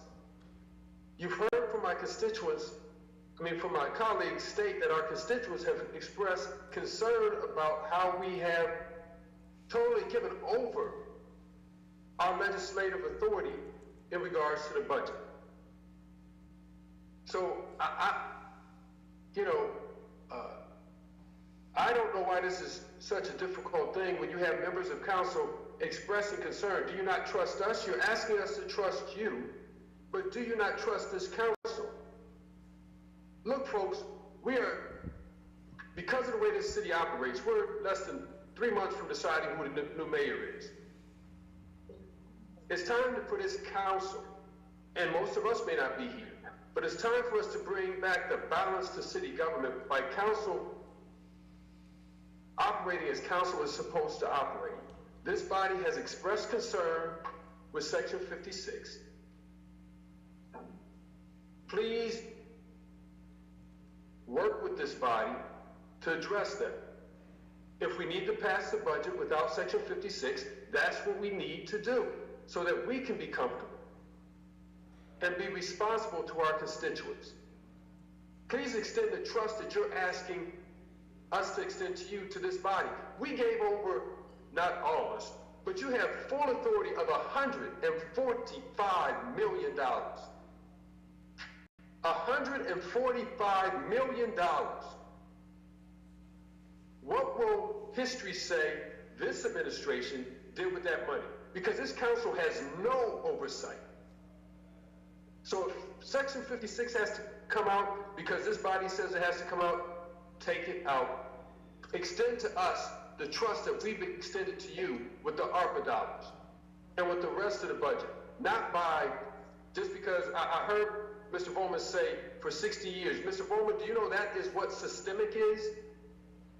Just because we've been doing it for 60 years does not mean that that's the way we need to do it. And it also doesn't mean it's not the way. This body is asking for it to be able to take back its legislative oversight. And then I'd like to extend to my colleagues, I have sincere concern with another part of the budget. As council, we have not had any conversation about council's budget. I have sincere concerns about what is our goals and objectives in light of everything that's facing our city. So we do need to have real conversation. Let's deal with this Section 56, and in council, we have our own budget that we have not had any discussion about that we need to address. Thank you, Mr. Chairman. Mr. Bowman? Yeah, if I may re-clarify, I don't think I said anything about a matter of trust. I said, because it's been around for 66 years and we've operated this way, I don't know what the worst-case scenario of taking it away would be. That was all that I said. Thank you. Tara? Thank you. So when we talk about professional services, we are speaking to the $50,000 and over. We're not talking about low itemized items. That's not the issue. The issue is when the contracts, the professional contracts, are flowing over 50 grand. That's where the item in line item 56, it needs to be removed. It's not the other items that's the issue. And we're not talking about if we have to have an emergency measure, like me and my colleague were talking about earlier today. If a building collapses and the city has to give money, we get that. But these professional services, and it's not even the people they're going to, it's the amounts of money that are flowing without it coming to us for oversight. That's where the problem is. We're not saying go in and just get rid of everything. We're saying anything over 50,000 has to come back to council. That's it. So I will say, the two proposals I've seen, one of them was simply to remove it, in its entirety. The other one, which Councilman Malik sent, basically said remove it with perhaps some carve-outs for emergency situations or things like that. So what would those be?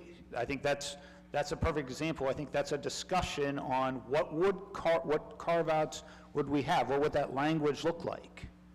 I think that's what we're saying. We're saying we've committed to anything over $50,000 will come to this council, and then we will sit down. We will sit down and figure out what that language should be. Should there be carve-outs? Should there not be carve-outs?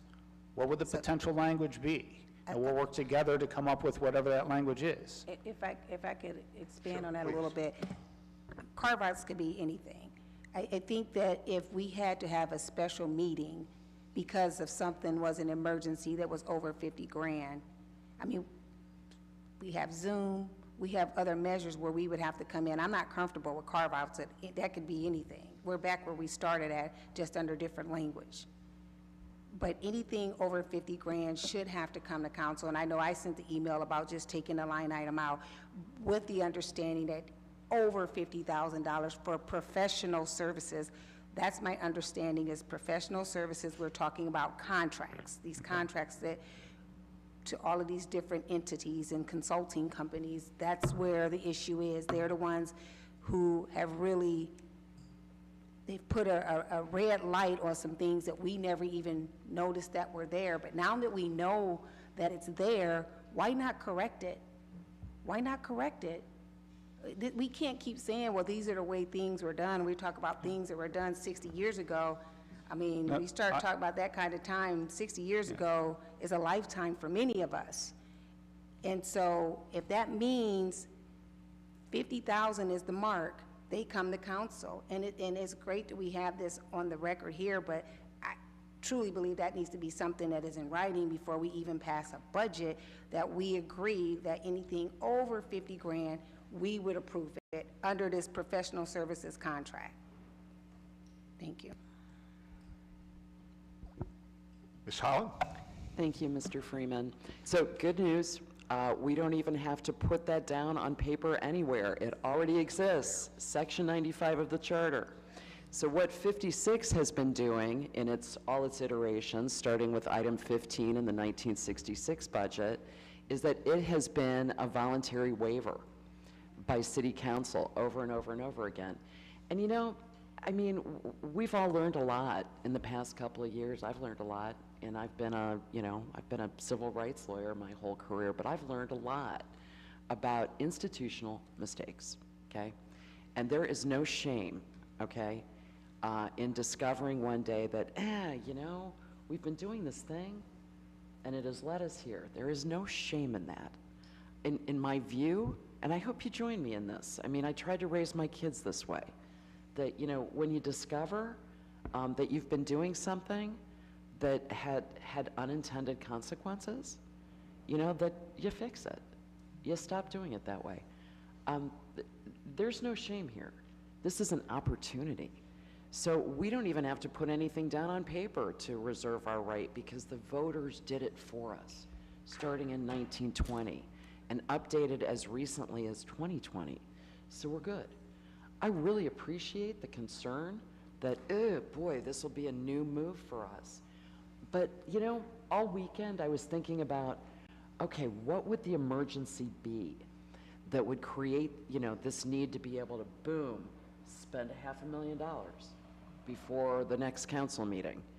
And so I was thinking earthquake, asteroid, a building collapses, and then here it is right in front of me, a global pandemic. So I went down that research rabbit hole too. So where we are today is that because of the state government, we are severely constrained in terms of when and how we as a city can declare an emergency, right? We're all aware of that. We have some special freedoms that non-charter cities do not have, but we're all pretty constrained from the past couple of years of legislation out of Columbus. And I just emphatically say that the ability to pay for the lunches or the dinners for the Mayor's Institute, that's not $500,000, okay?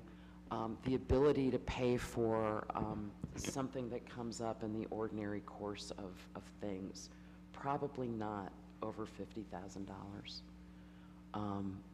But when we start getting into $500,000, I think that there should almost always be time to bring it to council. And I think that's what the voters who approved the charter over and over again, I think that's what they thought too. Come to Ms. Amobi, and then I'll come to you, Mr. Fusco. I know that we have ratified things that have taken place, and we've done it before, and we'll probably do it again. So there is some discretion and judgment that people have to use. If there's a natural disaster or a street that caves in, I mean, you're gonna fix the street. You're gonna do what's necessary, and we ratify things before, and I'm sure we'll do it again. So we have to always remember that I don't think anybody's gonna handcuff you to the point that you can't handle an emergency without having council come to session or, you know, give approval. We've ratified before, and I'm sure we'll ratify again. I don't think that's what we're talking about, folks. Thank you. Thank you. Mr. Fusco. Just want to echo again that this will be a managerial cultural shift in the way that we do business. You know, a large amount of the contracts goes through service, which I can speak to. I can't speak to others. But what happens is under 153.69 in the ORC, what happens is, and this is what service does, they entertain 3 bids. They sit down, they talk about with civil servants, if you will, you know, and also I know Chris and his team, they talk through.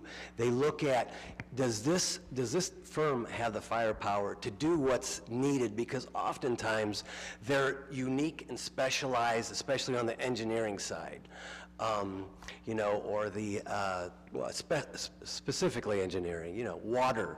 That's another, unique and different type of specialty, if you will. Sewer, obviously. You know, all these are specialized areas oftentimes, and who can help the best, and who is located in the city of Akron. I know sometimes I can look at that. You know, we went to court way back when we were starting the CSO project and the Contractors Association, because we said we want everyone to be in Akron, reside in Akron, all those folks who are going to work on this project. Contractors Association took us to court. But the, again, it's a cultural shift, and I think all of us understand, you know, that okay, this is a time, because we have evolved, we've changed. It seems as though that it is, that the public is now asking for more transparency, more and more. The budgets are online, the expenditures, I believe, are all online, and so, but this here, council, you know, to have more say-so, I guess, because that's what a lot of this is going to end up being, to be honest with you, a lot of say-so in terms of, you know, how that gets done. But there's also, and why I'm saying the cultural shift and why we need to get this done fairly quickly, like 3-4 weeks, because the thing of it is, if they're going to be holding things up, there's also deadlines, you know, especially for these huge projects that we have in the city. There's deadlines because you have to match funds with income tax dollars. You got state funds coming in, and a lot of these large, we know this, we go through the capital budget all the time. And so, you know, everything's got to be done often timely.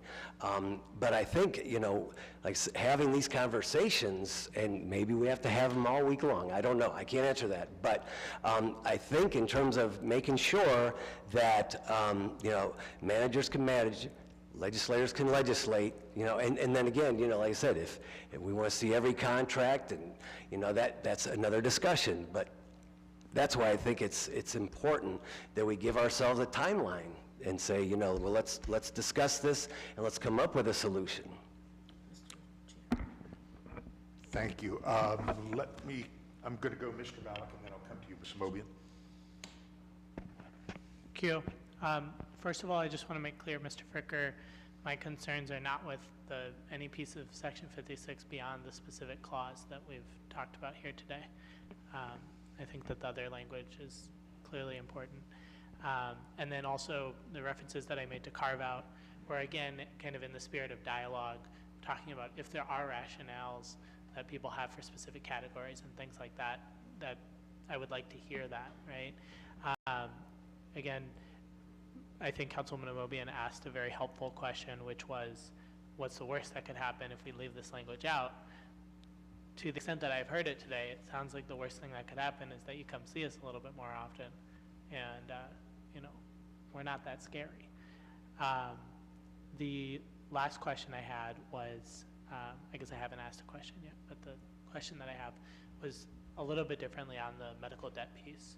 And is there any information you can provide on whether there may be openness to adding funds for that in this proposed budget? So I think we want to sit down, especially with Councilwoman Holland, and figure out, have you inform us how this, you're the expert, or, you know, obviously have done a lot of work. We want to see what it, you know, what it would entail. You know, this just came to us 2 weeks ago. So we want to learn more. I think it could be funded within the existing money that's in the ARPA fund budget this year, but we want to learn more about it and how it would work and what the timeline would be. As I said, we've received some money, or we've received some information from our contacts at Guidehouse about it, but we want to learn more. Where would it be funded under the existing ARPA money? So there's $63 million in that ARPA budget right now. Sure, but I guess my understanding when we discussed it was that all of that money had been allocated for other projects. Allocated. We will see how the expenditures come in this year. If you notice, last year, we budgeted $65 million. We spent substantially less than that. So we will see how, you know, how the projects that we have, but, you know, we've committed to all these projects within ARPA. And I think we've said that many times. We will see how those expenditures come in on those projects this year and see if there's room to fund that program. Okay, I appreciate the information and the exchange. Thank you. Mr. Mobian? Thank you, Mr. Chair. You know, on one hand, I hate to say this, but, you know, Mr. Neal has been bringing up this budget situation for years now and asking us to do more learning, and perhaps if we had taken his advice, we wouldn't be here today. I don't think a cultural shift is bad, and I haven't heard an example yet that we can address if it's done planfully. And anything that needs to happen because of an emergency, as I've indicated already, we've ratified things before and we'll do it again. We especially don't expect the city to stop and wait for council to come back to session to take care of a street that caved in, a building that collapsed. I'm sure everybody would know that that kind of thing would be addressed. So I am also in agreement with us removing that by Monday, please. Thank you. Thank you. Ms. Holland? Thank you, Mr. Chairman. I'll try and be brief. So attached to the UCR for the resolution urging inclusion of the medical debt relief program is a 2-page single-space bibliography of research. There's so much that's already been transmitted, but what I would like all council and all administrative representatives here today to understand is that once there is a financial commitment from the city of Akron to do this, that it could not be simpler. I would encourage that we establish one person who will be the designated person to take an occasional phone call, but that as modeled in other cities, including Toledo, Pittsburgh, Cook County, which is the home of Chicago, New Orleans, and very soon to come, Pittsburgh and Cleveland, that actually all of the footwork, all of the data gathering and assembly of the program is performed by the nonprofit organization who I've described at length in council session. So I say all this to say that once we have a money commitment, then the next step is to enter into what is a scope of work agreement, a recognition and acknowledgement that we're in, at which point this makes financial sense for this nonprofit organization to begin working with the major medical service providers that are within our service area, as well as the credit reporting agencies, to pull the information together and make it happen. So really, it's that simple.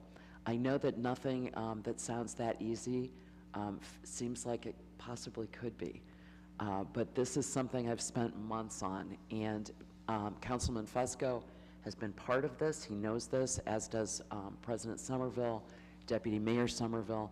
We've spent a lot of time on this. So if ever there was something that is brilliantly simple, this is it. So thank you for indicating a threshold willingness to include this. This will change lives. Thanks. Thank you. All right. Thank you for your conversation. Are there any further comments? I don't want to miss anyone here. All right, Mr. Fricker will be in conversation, and with that, if there's nothing else to be said, we will continue to take time on these items, and we are adjourned at 4:50. Thank you. That is the final committee meeting of the day. Council will meet at 7 p.m. tonight. Thank you.